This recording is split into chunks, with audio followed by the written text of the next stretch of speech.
हार गए तो गड़बड़ी भला कैसे।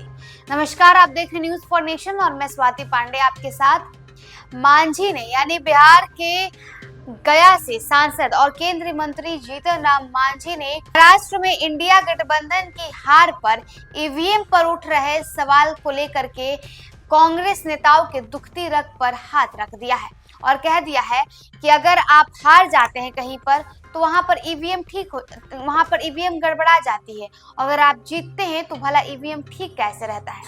दरअसल बिहार में 4 विधानसभा सीटों पर उपचुनाव हुए हैं और इस उपचुनाव में इंडिया गठबंधन की करारी हार हुई। इंडिया गठबंधन के तमाम उम्मीदवार जीतते हैं। वहीं बिहार के अलावे झारखंड और महाराष्ट्र में 2 ऐसे राज्य हैं जहां पर विधानसभा चुनाव हुआ। हालांकि झारखंड में तो इंडिया गठबंधन की जीत हो जाती है, लेकिन महाराष्ट्र की अगर बात करें तो वहां पर एनडीए जीतता है। बीजेपी के तमाम जितने भी घटक दल शामिल हैं एनडीए गठबंधन में, उनकी जीत होती है और इंडिया गठबंधन की हार हो जाती है। अब महाराष्ट्र में कांग्रेस की करारी हार पर कांग्रेस के और इंडिया गठबंधन के तमाम जो नेता हैं वो ईवीएम पर सवाल उठा रहे हैं और कह रहे हैं कि ईवीएम के साथ छेड़खानी हुई है। इतना ही नहीं, लालू यादव ने तो ये भी तक मांग कर दी कि अब ईवीएम से नहीं बल्कि बैलेट बॉक्स पर, बैलेट पेपर पर चुनाव हो। इसे लेकर के जीतन राम मांझी जब बीते दिनों गया पहुंचे हुए थे, वहां पर उन्होंने अपने घर पर कार्यकर्ताओं के साथ बड़ी बैठक की और इस बैठक के बाद उन्होंने कांग्रेस पर बड़ा हमला बोला है। कांग्रेस के तमाम नेताओं पर सवाल भी खड़ा किया है और कहा है कि आप अगर ईवीएम पर सवाल खड़े कर रहे हैं तो इससे आपकी नीयत पर भी सवाल खड़ी होती है, क्योंकि जब आप चुनाव जीतते हैं तो आप कहते हैं कि जनता ने हमें जिता दिया, जब आप चुनाव हार जाते हैं तो आप कहते हैं कि ईवीएम में गड़बड़ी थी, तो वो भला कैसे हुआ। केंद्रीय मंत्री जीतन राम मांझी ने गया में पार्टी कार्यकर्ताओं से मुलाकात की। यहाँ वो गोदावरी मोहल्ले में जीतन राम मांझी का घर है। घर पर उन्होंने इत्मीनान से कांग्रेस को आड़े हाथों लिया। मांझी ने महाराष्ट्र विधानसभा चुनाव के बाद ईवीएम पर गड़बड़ी के आरोपों पर विपक्ष को फटकार लगाई है। उन्होंने कहा है कि सुप्रीम कोर्ट के जज ने हाल ही में कहा कि अगर आप जीतते हैं तो ईवीएम में कोई गड़बड़ी नहीं होती और अगर हारते हैं तो गड़बड़ी मानते हैं। ये वाकई चौंकाने वाली बात है, क्योंकि जब देश के सर्वोच्च न्यायिक संस्थान के लोग इस तरह की बातें करते हैं तो फिर किसी और का क्या कहना और उनके कहने का कितना मायने रखता है। ईवीएम में गड़बड़ी की बातें केवल लोगों को भ्रमित करने के लिए है, इनका कोई ठोस आधार नहीं है और ऐसे वक्त में हमें इन बातों को नजरअंदाज कर देना चाहिए। नहीं, मांझी ने यह भी कहा कि कर्नाटक में अगर विपक्ष की जीत हो गई तो उसे सही माना जाता है, लेकिन अन्य जगहों पर हारने पर उसे गड़बड़ी कह दी जाती है।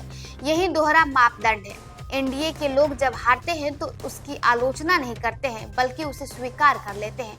ये सब भ्रम फैलाने की साजिश है। विपक्ष के पास कोई ठोस तर्क नहीं है, जबकि प्रधानमंत्री नरेंद्र मोदी देश को आत्मनिर्भर अर्थव्यवस्था की दिशा में आगे बढ़ा रहे हैं। वे चाहते हैं कि जनता को सही दिशा मिले, न कि केवल प्रचार के जरिए भ्रमित किया जाए। इसी कारण महाराष्ट्र के मुद्दे पर भी बात हो रही है, जबकि असली मुद्दा ये है कि देश की प्रगति की दिशा पर ध्यान देना चाहिए। इसके बाद उन्होंने केंद्र सरकार की उपलब्धियों को भी गिनवाते हुए कहा कि गया में कॉरिडोर बन रहा है। कॉरिडोर बन जाने के बाद गया की सूरत बदल जाएगी। साथ ही उन्होंने कहा कि अमृतसर कोलकाता सड़क मार्ग भी बन रहा है। गया से दरभंगा तक सड़क बन रही है। गया को इंडस्ट्रियल एरिया भी घोषित किया गया है। सड़क बनने से इसका चहुमुखी विकास होगा। जल्द ही गया में मेट्रो का भी काम शुरू हो जाएगा और गया मेट्रो सिटी के नाम से भी जाना जाएगा। इसके लिए हम प्रधानमंत्री नरेंद्र मोदी को धन्यवाद देते हैं। फल्गु नदी और ज्यादा पानी आए और आसपास की भूमि सिंचित हो, इसके लिए सोन नदी के पानी को लाया जाएगा। फल्गु नदी में साल भर पानी रहेगा और इसका लाभ यहाँ के लोगों को मिलेगा।